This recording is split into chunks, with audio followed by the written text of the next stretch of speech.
은혜를 주신 것은 다만 그를 믿을 뿐 아니라, 주님 우리에게 은혜를 주신 것은 뭐라 그러냐면 믿음으로 구원을 받는 데만 필요한 게 아니라는 거예요.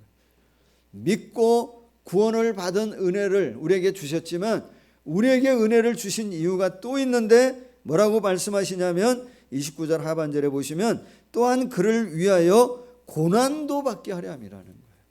은혜를 주신 이유는 주님을 위해 살아가다가 받는 고난도 넉넉하게 이길 수 있도록 하나님이 우리에게 뭐를 주시냐면 은혜를 주신다. 그게 누구에게 나타나는 거죠? 복음을 가진 자에게 나타나는 삶의 모습이라.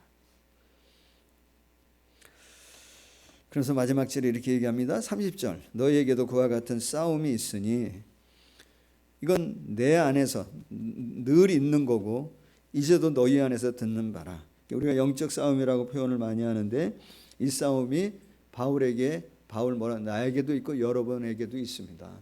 그러나 이 싸움 가운데 우리가 어떻게 하기를 원하냐면 복음을 가진 자답게 말하고 복음을 가진 자답게 반응할 수 있는 우리가 되면 좋겠다. 이런 말씀을 누가 하는 거냐면 바울 사도가 빌립보 교회 성도들에게 하고 있는 겁니다. 오늘 주님 우리에게 동일한 것이죠. 동일하게 말씀하십니다. 사랑하는 성도 여러분, 복음을 가진 자답게 살아가고 계시죠? 자신을 가지세요. 조금만 더 자신을 가지셔도 될 것 같아요. 복음을 가진 자답게 반응하며 살아가는 저와 여러분이 되어지기를 예수님의 이름으로 축복합니다. 우린 복음을 가진 자, 어떤 상황 가운데서도 복음을 가진 자답게 반응할 수 있으면 좋겠어요. 말도, 행동도 상황 앞에 두려워하지 않고. 왜? 복음이 우리 안에 있기 때문에. 주님 우리에게 주신 은혜가 있기 때문에. 사실은 우리 앞에 지금 무슨 일이 일어날는지 우리는 잘 모르잖아요. 사실은 잘 모릅니다.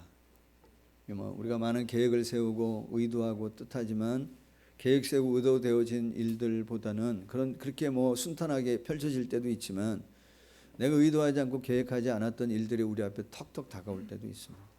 정말 원치 않는 상황 앞에 내가 놓여 있을 때도 있고, 그런 일들이 우리 안에 너무 많이 일어납니다. 그러니까 우리가 우리의 삶을 이렇게 지켜보면은 뭐가 될 때가 많냐면 감사보다는 뭐가 될 때가 많냐면 염려나 근심이나 두려움을 가질 때가 많이 있단 말이에요. 그때 하는 얘기가 뭐냐면 복음을 가진 자답게 말하고 반응하며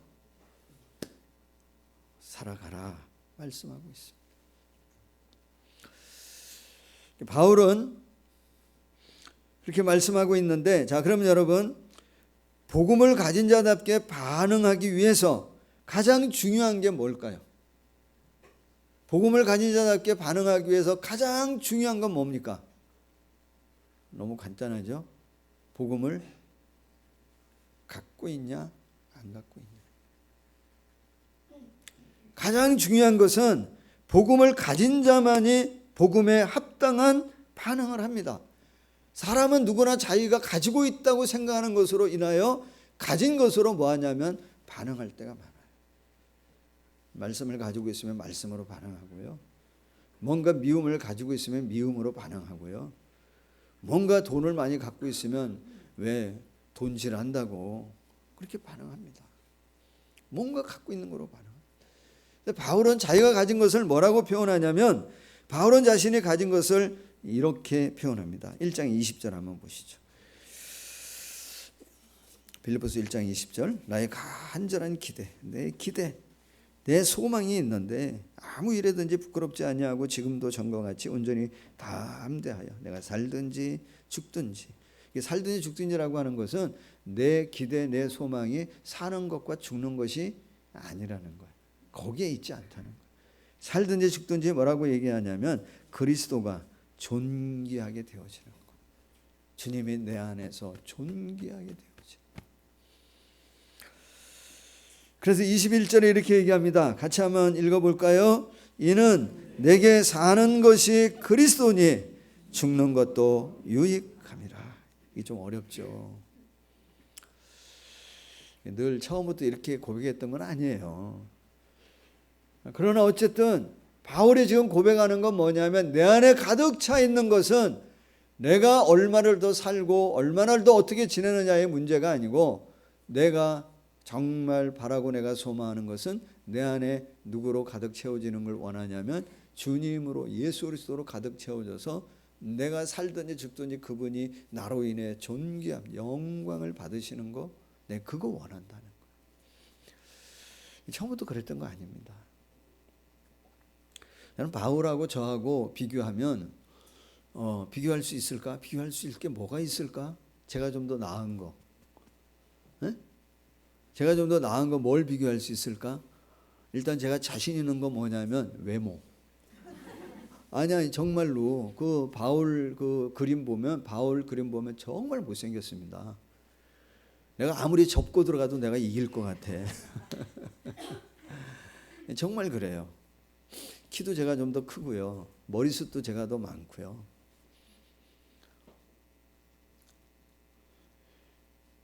근데도 바울하고 저하고 비교하면 바울에게는 어떤 게 있냐면, 예수를 믿기 때문에 예수님을 믿는 사람으로서의 뭐가 있냐면 멋이 있어요.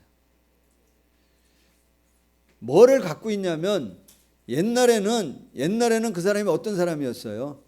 많은 걸 안다고 생각하고 뭐 한다 해서 여러 가지로 잡탕으로 가득 채워져 있을 때에는 그 안에 자기가 뭐가 채워져 있는, 미움과 증오로 가득 차 있었습니다. 그러니까 사람들이 그 미움과 증오가 겉으로 막 다 드러나니까 사람들이 바울만 나타나면 뭐 하는 거예요? 다 피했을 것 같아요. 저 인간 왔다, 파토 끝, 모임 끝, 이러고 다 갔을 거예요. 근데 어느 순간부터 그분이 예수를 만나고 그 안에 채워지는 게 달라.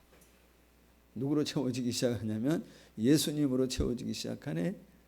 그러니까 속에 있던 미움과 증오 대신에 이제 뭐가 자꾸 차냐면 주님으로 자꾸 채워지니까 어느 순간부터 사람들이 그를 피하는 게 아니라 이제는 뭐가 들어가냐면 그에게 영적 권위가 생기는 거예요. 사람들이 그를 뭐하게 대하지 못하냐면 함부로 대하지를 못해요. 느껴지는 뭐가 있냐면 품위가 있는 거예요.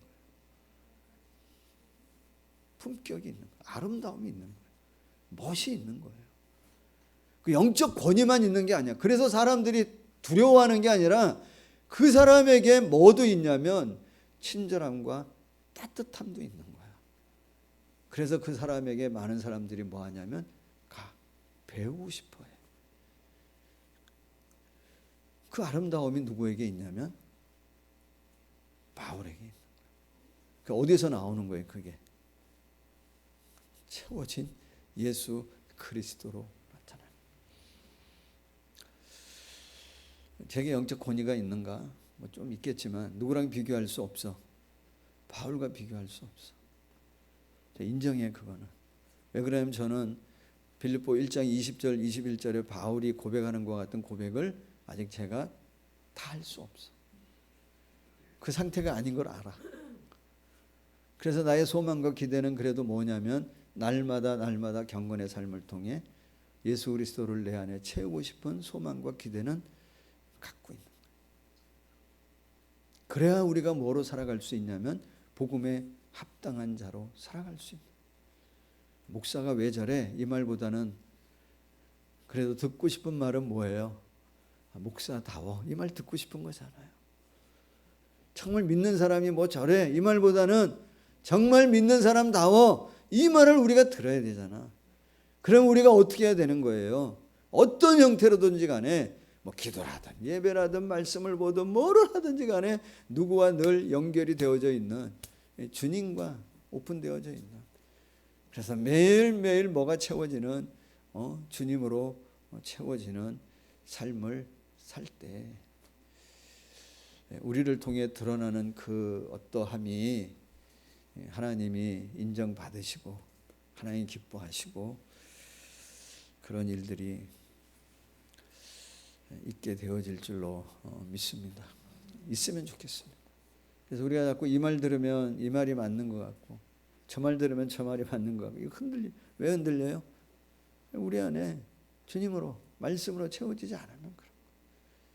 예수 그리스도로 충만하게 채워져서 복음에 합당한 자로 살아가는, 그렇게 반응하며 살고 싶은 욕망이 막 일어나게 되어지기를 예수님 이름으로 축복합니다. 여러분, 그거 좀 가지시면 좋겠어요. 골리앗 앞에 서 있는 사울과 골리앗 앞에 서 있는 다윗이 엄청 다르잖아요. 신문적인 어떤 거나 뭐 이런 건 누가 더 많이 가진 사람이에요? 사울이 훨씬 더 많이 가진 사람이에요. 근데 골리앗 앞에 서 있는 사울은 그를 지배하는 게 뭐죠? 두려움입니다. 두려움이에요. 아무 쓸데없는 것만 갖고 있는 거예요. 근데 다윗은 어린아이지만 나이는 젊지만 다윗은 뭘 갖고 있냐면 그 안에 왕이신 하나님을 믿는, 하나님을 신뢰하는, 하나님과 나누는 어떤 그 충만함이 그 안에 있는 거예요. 그러니까 두려워 안 두려워? 두렵지 않아. 뭐한가 오히려 아픈 거야.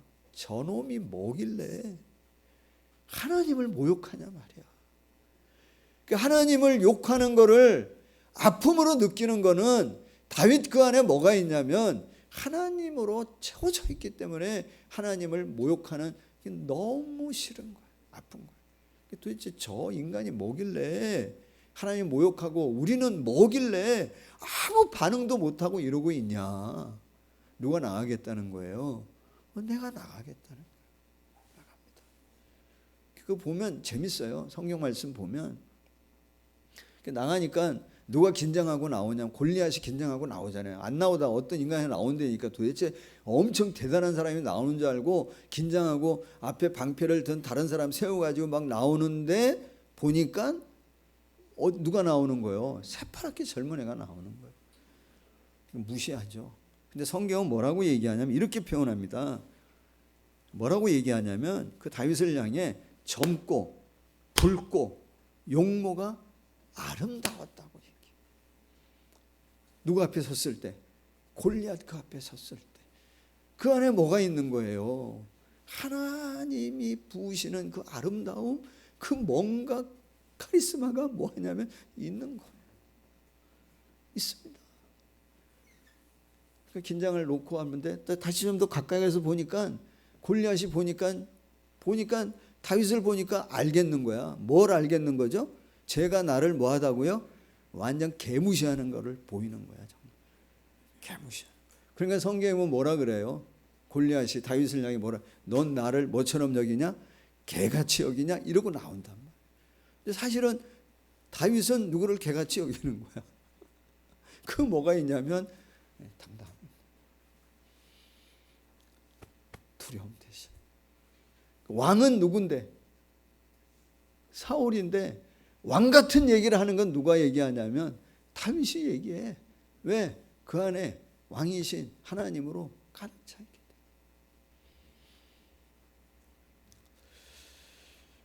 때문에. 네. 그런 좀 이 멋짐이 좀 우리에게 좀 있기를 축복합니다.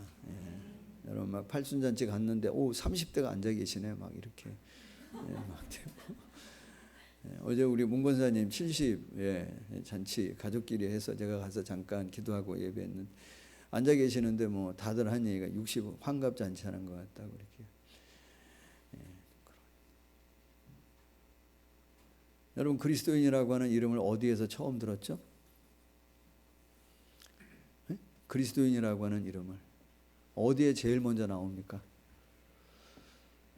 그런 거 너무 모르시나? 아는데 얘기 안 하는 거죠? 사도행전 11장에 보면 어느 지역에서 제일 먼저 안디옥 교회에서 제일 먼저 사람들이 그 얘기를 씁니다. 자기들끼리 쓴 얘기 아닙니다. 바깥 사람들이 교회 안 다니는 사람들이 교회 다니는 사람들을 보고 뭐라 그러냐면 그리스도인이라고 하는 이름을 붙입니다. 근데 그때 그 11장 가서 말씀을 잘 보시면 어떤 말씀이 나오냐면 그때 바나바와 누가 바울이 큰 무리를 1년 동안 가르쳤다고 하는 말씀이 나와요. 1년 동안 큰 무리를 가르쳤더니 그때 비로소 제자들이 그리스도인이라 일컬음을 받았더라, 이렇게 얘기해요. 그럼 여러분 생각해 보세요. 그리스도인이라고 하는 이름의 뜻이 뭐냐면 그리스도의 가르침을 따르는 사람들, 그리스도의 말씀을 따르는 사람들, 그리스도와 같은 삶을 사는 사람들, 이런 의미입니다. 그러니까 1년 동안 뭘 배웠겠어요? 가르치는데 뭘 채웠을게요? 말씀을 채우지 않았겠습니까? 그들이 모여서 뭐 했겠습니까? 기도하지 않았겠냐고요. 그들이 모여서 뭐 했어요? 하나님에 대해서 배우지 않았겠습니까? 주님이 어떤 분인지 알지 않았겠습니까? 그 안에 차곡차곡 채워지는 게 뭐냐면 예수 그리스도로 채워지는 거예요. 그의 말씀을 따르는 거예요. 그걸 보고 사람들이 하는 말이 뭐냐면 저 인간들은 그리스도인이다. 이게 조롱과 멸시로 사용되어진 말이지만 그들에겐 이건 영광스러운 칭호입니다. 주님의 말씀을 따르는 사람. 오늘 어떻습니까? 교회를 보고 사람들이 뭐라고 얘기합니까? 교회 다니는 우리를 보고 사람들은 어떤 걸 떠오르겠습니까? 소망하는 것은 오늘 우리에게 필요한 은혜가 있다면 매일매일 주님으로 채워지는, 주님으로 가득 채워지는, 그래서 복음을 가진 자로 드러나는 메시지가 정말 복음을 가진 자답게 주님을 드러내며 살아가는 우리가 되어지기를 예수님의 이름으로 간절히 축복합니다. 좀 그러면 좋겠습니다. 두 번째 나누고 싶은 것이 있습니다. 뭐냐면 그런 복음을 가진 자는 어떤 사람, 구체적으로 어떤 사람인가? 오늘이 무슨 날이에요? 추수감사절이죠. 우리에게 감사가 있으면 좋겠어요. 네, 한번 보시죠. 바울은 지금 이 빌립보서를 쓸 때 어디 있었어요? 있는 데가 감옥이죠. 그래서 옥중서신이라 그러잖아요. 그럼 바울은 빌립보에 간 적이 있습니까? 빌립보에 간 적이 있나요? 있잖아요. 왜 모르는 척 하세요? 사도행전 16장에 보면 왜 바울이 2차 전도 여행 때 소아시아 지역으로 복음을 전하러 가려고 그랬더니 성령께서 그 길을 막으시고 마게도냐 유럽 지역으로 문을 열어주시고 처음 도착한 성이 어디라 그랬냐면 도시가 빌립보였잖아요. 그래서 말씀을 전할 때 성령이 한 여인의 마음을 열어서 말씀을 받아들이게 하고 그 여인의 이름이 누구였어요? 루디아. 복음을 전할 때 귀신이 쫓겨가고 귀신이 쫓겨가니까 귀신 때문에 점쳐서 돈 벌던 주인이 뭐 하냐면 바울을 어디에 집어였죠? 감옥에 집어요. 감옥에 들어갑니다. 감옥에서 지금 빌립보서를 쓰는데 바울은 빌립보에서도 뭐였냐면 감옥에 있었습니다. 그러니까 그때와 그때를 생각하면서 이 서신을 쓰고 있는 거예요. 근데 여러분 생각해 보세요. 복음을 전하다 감옥에 들어갔네. 원망이 나올까 안 나올까? 원망해야 돼 안 해? 뭐 돈 벌다 그런 것도 아니고 나쁜 짓 하다 그런 것도 아니고 복음을 전하다 그런 건데 원망해야 안 해요? 원망 안 합니다. 거기서 뭐 하죠? 찬양합니다. 거기서 예배합니다. 거기서 뭐 하죠? 낙심하지 않아요. 기도합니다. 하나님께서 나를 이쪽 지역으로 이끌으셨으면 여기에서도 뭔가 하나님께서 행하시는 일이 있을 거야. 누구에 대한 신뢰하는 마음을 갖냐면 하나님 그분에 대한 신뢰한 마음을 가지니까 감옥에서도 뭐 하냐면 예배하는 거야. 그랬더니 여러분 그 뒤에 스토리가 아는 것처럼 그 간수가 어떻게 되어져요? 옥문이 열리고 착고가 풀리는 그런 기적 같은 일들이 일어났을 때 간수가 놀래서 근데 도망가지 않고 우리 여기 있으니 놀라지 마시라고. 그래가지고 그가 누구를 받아들이냐면 예수 그리스도를 믿게 되어지고 그 가족이 구원받고 그렇게 해서 시작되어지는 데가 뭐냐면 빌립보 교회입니다. 그래서 바울이 이 서신을 빌립보서를 쓰면서 뭐라고 얘기하냐면 주 안에서 뭐 하라고요? 기뻐하라고 얘기해요. 내가 다시 말하노니 주 안에서 기뻐하십시오. 그 얘기는 뭡니까? 사랑하는 성도 여러분, 우리 교회가, 여러분의 교회가 어떻게 시작되어진 교회입니까? 고난 중에 찬송하고 고난 중에 감사하며 예배하며 세워졌던 교회가 여러분의 교회 아닙니까? 지금도 여러분 뭐 하자는 거예요? 여러분의 상황과 관계없이 하나님 그분으로 인하여 주 안에서 뭐 하라고요? 기뻐하라는 거예요. 그게 뭐라는 거예요? 복음을 가진 자라는 거예요. 그럴 수 있기를 바라요. 고난을 통과하는데 원망과 불평함에 통과할 수도 있고요. 고난을 통과하는데 뭐 할 수도 있냐면 감사하며 갈 수도 있습니다. 어떻게 그럴 수 있냐고요? 그럴 수 있습니다. 자, 다니엘서 6장을 한번 보겠습니다.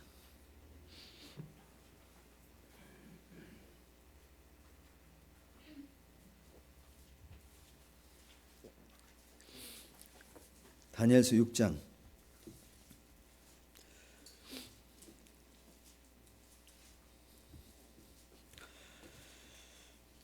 10절 1절부터 한번 보면 다리오는 왕입니다.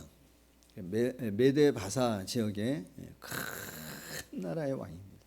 지금 다니엘은 그 나라에 뭐로 잡혀온 거죠? 포로로 잡혀온, 정말 작은 나라의 포로로 잡혀온 사람이 누구냐면 다니엘입니다. 그런데 그들 위에 총리 셋을 두는데 그 셋 중에 하나가 누구냐면 다니엘입니다. 근데 그 셋이 업무를 하는데 제일 탁월하게 잘하는 게 누구냐면 다니엘인 거예요. 그러니까 다른 사람들, 메데 바사 사람들은 이게 어디서 굴러온 돌이 말이야, 영 불편한 거예요. 그래서 어떻게 하기로 마음 먹냐면 이 돌 제거하자. 이거 뭐 포로로 잡혀온 주제에 이런 거 말이 안 되지 않냐, 이거 제거하자. 그래가지고 뭐 하냐면 3절 4절 보시면 다니엘은 마음이 민첩하여 총리들과 고관들 위에 뛰어남으로 왕이 그를 세워 셋 중에 하나로 전국을 다스리게 하고자 한지라. 이에 총리들과 고관들과 국사에 대하여 다니엘을 고발할 근거를 찾고자 하였으나, 요즘으로 얘기하면 뭐냐면 압수수색을 계속 발부해가지고 다 찾는 거예요. 그가 다니는 뭐 학교라든지 그가 다니는 식당이라든지 뭐 하여튼 뭐 뭐든지 다 조사. 근데 뭐라고 얘기하냐면 4절 말씀해 보시면 아무 근거 아무 허물도 찾지 못하였으니 이는 그가 충성되어 아무 그릇됨도 없고 아무 허물도 없다는 거예요. 근데 한 가지 패턴이 있어. 그 사람 삶을 보니까 뭐죠? 하루에 3번씩 뭐 하더라는 거예요? 기도하더라는 거예요. 그래서 이 사람들이 머리를 짜내서 뭐 하냐면 악법을 만듭니다. 이 법을 타켓은 오직 하나입니다. 누굴 죽이기 위한 거예요? 다니엘 하나 잡기 위해서. 그래가지고 계략을 꾸며가지고 6절 7절 말씀해 보시면 왕에게 가서 왕을 살살 구워 삶아가지고 뭐라 그러냐면 30일 동안 누구든지 왕에게 어떤 신에게나 사람에게 무엇을 구하면 사자굴에 던져넣는 법을 만들어요. 누굴 잡기 위한 법이냐면 다니엘 하나 잡기 위한 법입니다. 뭐 하겠다는 소리예요? 죽이겠다는 겁니다. 근데 9절에 보시면 이에 다리오 왕이 조서에 왕의 도장을 찍어 금령을 내리라. 10절 다니엘이 그 사실 알아 몰라? 압니다. 이 조서에 왕의 도장이 찍힌 것을 알고도 자기 집에 돌아가서는 윗방에 올라가 예루살렘을 향해 창문을 열고 전에 하던 대로 하루 3번씩 무릎을 꿇고 뭐 했냐? 기도했다는 거예요. 저는 이 말씀 보면서 다니엘이 기도하기를 제일 바랬던 사람이 누굴까? 다니엘이 기도하기를 제일 기다렸던 사람들이 누굴 것 같아요? 네, 감시자들이었을 것 같아요. 기도 빨리 해라. 빨리 해라. 요즘 같으면 동영상 찍어서 그냥 탁 했을 텐데 그때는 동영상 찍을 수가 없잖아. 그런 거 없으니까. 그러니까 뭐 했냐면 보고서를 썼을 것 같아. 아침에 몇 시에 일어나더니 하나님 앞에 기도하는 것 같고, 기도하는데 저는 손도 들기도 하고 뭐 그러다가 또 울기도 하고 뭐 웃기도 하고 뭐 그러다 또 노래도 하고 완전히 미쳤습니다. 뭐 그런 보고를 썼을 것 같아요. 그런데 여러분 보시면 10절 보시면 10절 중에 우리에게 가장 도전되어지는 게 뭐예요? 예? 전에 하던 대로 늘 뭐 했다. 이게 한 번 하는 게 아닙니다. 그의 삶의 패턴입니다. 한 번도 아니고 하루에 몇 번씩? 3번씩. 고난 중에 기도 대단하죠. 그런데 여러분 사실 우리도 고난 중에 기도할 수 있어요, 없어요? 고난 중에 기도하는 사람 많습니다. 의외로. 가장 도전되는 건 뭐냐면 제일 하반절 말씀이에요. 뭐라고 얘기합니까? 하루 3번씩 무릎을 꿇고 기도하며 뭐라고 얘기하냐면 그의 하나님께 뭐 했다냐면 감사했대. 도대체 뭘 감사했을 것 같아요? 이 상황에서 뭘 기도했고 그 상황에 지금 다 알잖아. 이 법은 누구를 죽이기 위한, 나를 잡기 위한 법이라고 하는 걸 알잖아. 내 옆에 지금 와서 나를 지켜보고 있는 감시자가 있다고 하는 것도 알잖아. 그리고 이제 내가 기도했으니까 해서 보고 올리면 나는 지금 어디 가는 거야? 이제 달랑 잡혀서 사자굴에 들어가는 거 뻔한 이치잖아. 뭘 감사해? 총리가 되어지는 거야. 뭐 너무나 감사할 수 있는 건데 뭘 감사해? 여러분 이 상황 속에 감사할 수 있습니까? 저는 우리 성도님들은 감사할 수 있을 줄로 믿습니다. 여러분. 아멘 하세요. 예. 뭘 감사했을까? 최소한도 생각할 수 있는 거는 다니엘이 한 감사는 상대적인 감사는 아닌 것 같아. 다니엘이 한 감사는 뭐야? 절대적인 감사인 것 같아. 상대적인 감사라고 하는 거는 뭐로 감사하는 거야? 상황과 환경과 여건을 보고 결과를 보고 감사해. 상황이 내게 유리하면 감사해. 근데 상대적인 감사도 우리에게 필요하지만 상대적인 감사만 하면 뭐가 안 좋냐면 상대적인 감사만 하면 환경으로 누구를 자꾸 해석하냐면 하나님을 해석해. 그러면 하나님에 대한 신실함을 잃어버릴 수 있어. 상황이 안 좋으면 하나님이 정말 선하시는가 의심해. 상황이 어려우면 하나님 정말 인자하신가? 나와 함께 하시는가? 상황으로 하나님을 해석하기 시작하면 우리의 신앙은 절대 뿌리 내리지가 않아. 자라지가 않아. 절대적인 감사는 뿌리가 어디에 있는 거예요? 하나님의 신실함에 있는 거예요. 그럼 다니엘이 감사한 건 뭘까? 그 상황에서도 하나님이 뭐 하시다고 하는 거를 포로로 잡혀올 때도 하나님 나와 함께 하셨고 뭐 총리가 되고 싶어서 된 거 아니잖아. 그냥 되게 하신 거잖아. 하나님 함께 하셨고. 그렇다면 감사하는 거는 여전히 이 상황 가운데에서도 하나님 나와 함께 하신다고 하는 것이 감사하고 하나님 그분이 내 아버지이시고 하나님 그분이 선하시고 인자하시다고 하는 신실한 하나님인 것에 대하여 뭐 하냐면 감사했다고 봅니다. 그럼 하나님께서 그 고난의 과정을 통과할 때 그 후에 하나님이 준비하신 축복들, 하나님 준비하신 은혜의 어떤 결과들을 주신 줄로 믿으시기를 축복합니다. 그럼 복음을 가진 자는 어떤 사람입니까? 고난의 골짜기를 지날 때에도 뭐 할 수 있는 거예요? 감사할 수 있어요. 그게 복음을 가진 자인 것이죠. 정말 복음을 가진 자는 그 고난의 어떤 골짜기를 지날 때에도 하나님이 나와 함께 하신다고 하는 사실을 누려야 돼. 그게 우리에게 진정한 축복이야. 하나님 내 손 잡고 내 인생 붙들고 계시다고 하는 것을 확신하고 신뢰할 때 우리가 뭐 하냐면 노래하고 감사하며 갈 수 있어.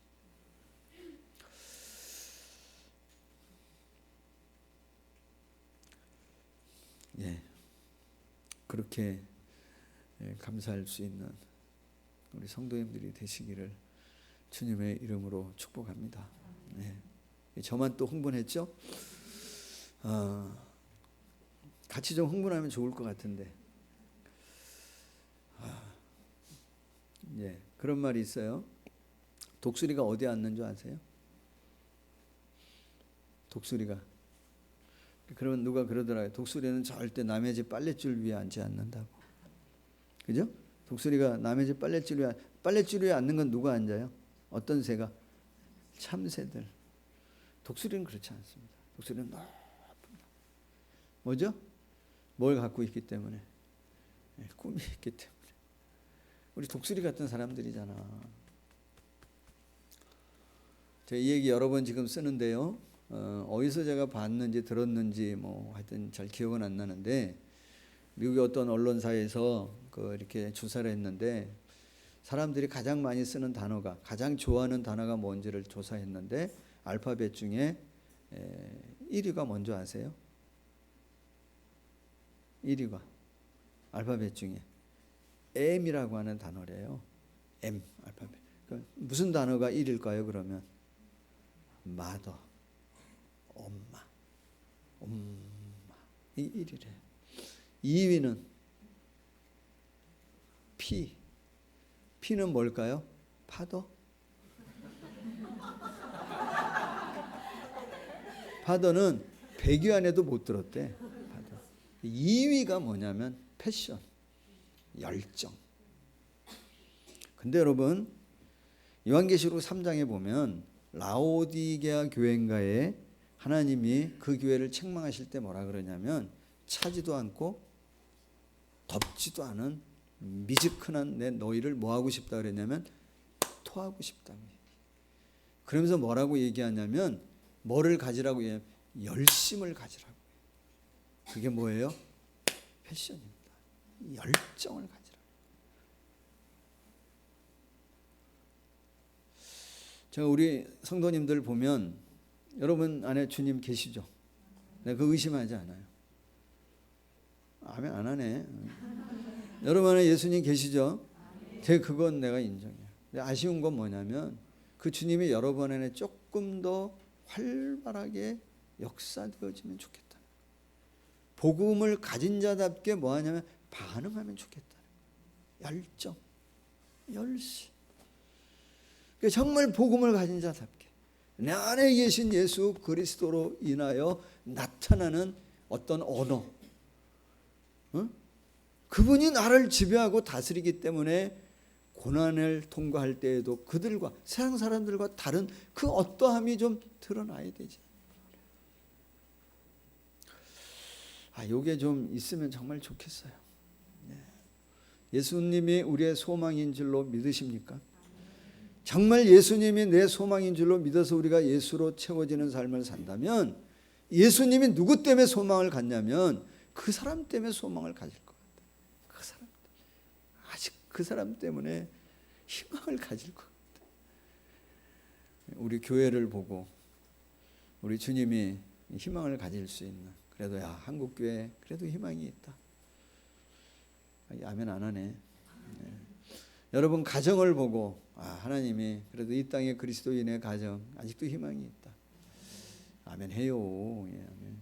여러분 보고 정말 정말 그리스도인에게 소망이 있다고 하나님이 소망을 갖게 되어지는 우리 성도님들이 되시기를 예수님의 이름으로 축복합니다. 자, 마지막 질문 하나만 하고 이제 던지고 끝냅니다. 여러분 어떻습니까? 예수 믿는 사람으로서 여러분 자녀들 앞에, 여러분 관계하는 여러 많은 사람들 앞에 어떤 메시지를 줍니까? 천국 하면 떠오르는 이미지가 있잖아요. 우리는 어디를 향해 가는 사람들이에요? 천국을 향해 가는 사람. 바울은 발은 이 땅에 딛고 있죠. 세상을 무시하진 않았습니다. 그래서 바울은 자기의 주어진 사명과 자기의 직임을 끝까지 감당합니다. 빌립보서 1장에도 보면 뭐라 그러냐면, 내가 원하는 건 하나님 앞에 가는 거지만 내가 이곳에서 너희들과 함께 지내는 것도 나에게도 너희에게도 뭐냐면 유익이 있다고 얘기합니다. 늘 그의 방향은 천국에 두고 있지만 이 땅의 현실을 뭐하지 않냐면 무시하지 않아요. 인정합니다. 그러나 뭐하지 않냐면 세상이 전부인 것처럼 살지는 않았어요. 세상을 인정하지만 세상에 완전히 빠져가지고 살지는 않았어요. 항상 복음을 가진 자답게, 하나님의 나라를 소망하는 자답게 살아갔어요. 그때 그에게 주어지는 영적 힘이 있었습니다. 권위가 있었습니다. 이것을 많이 드러내며 살아가는, 그것을 주님을 많이 드러내고 우리로 인하여 영광 받으시는 일들이 더 많이 일어나게 되어지기를, 어렵고 힘들지만 그 때를 지날 때에도 감사할 줄 아는 우리 사랑하는 성도님들이 다 되시기를 예수님의 이름으로 간절히 축복합니다. 하나님 감사합니다. 정말 고맙습니다. 우리의 인생에 어떤 눈물 골짜기 지나갈 때가 많이 있지만 머지않아 곧 신실하신 하나님께서 열매 맺게 하시고 그곳에서 우리가 기뻐하고 또 찬양하고 노래하고 마음껏 하나님을 높여 경배하게 하실 날이 지금 이루어지고 있는 것을 믿습니다. 사랑하는 우리 모든 교우들, 주님 은혜로 품어주시고 은혜로 구원받고 은혜로 삶 속에 두려움을 이기며 오늘도 구원의 놀라운 일들이 일어나도록 하나님 함께하여 주시옵소서. 우리 교회를 보면, 사람들이 보면, 또 우리 믿음을 가진 우리를 바라보면 우리에게 던져지는, 우리로 인해 던져지는 이 좋은 메시지, 하나님의 아름다움과 그 하나님의 품위와 하나님의 따뜻함과 성품과 하나님의 능력의 역사하심이 드러나 하나님 영광 받으시는 그런 아름다운 일들이 우리 안에 일어나도록 축복하여 주시옵소서. 함께 하심을 믿고 감사드리며 예수님의 이름으로 기도하옵소서.